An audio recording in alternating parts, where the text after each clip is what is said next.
nu hade mah nya urang geus niat tadi dipigawe dina jalan hade urang niat dina goreng kade.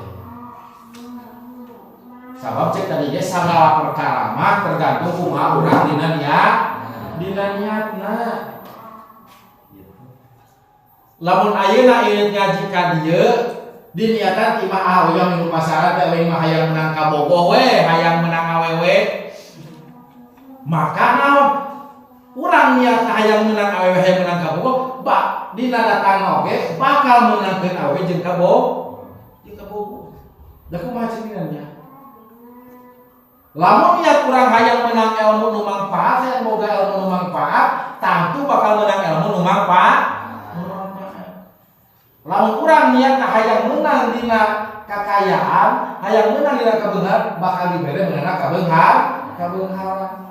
Lamun urang niatna hijrah, niat hijrah teh tadina urang tina kedul jadi daekan, dina tadina bedegong jadi bedegong. Niat hijrah, ku datang hayang pengajian teh, diniatan hayang hijrah ye, hayang ngarubah diri, ngarubah akhlak, ngarubah sikap, maka bakal menang.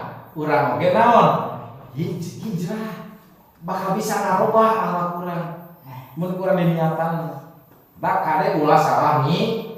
Ulah salah nih. Jeung tadi naon? Perkara anu hade bisa jadi goreng ku sabab teu make niat.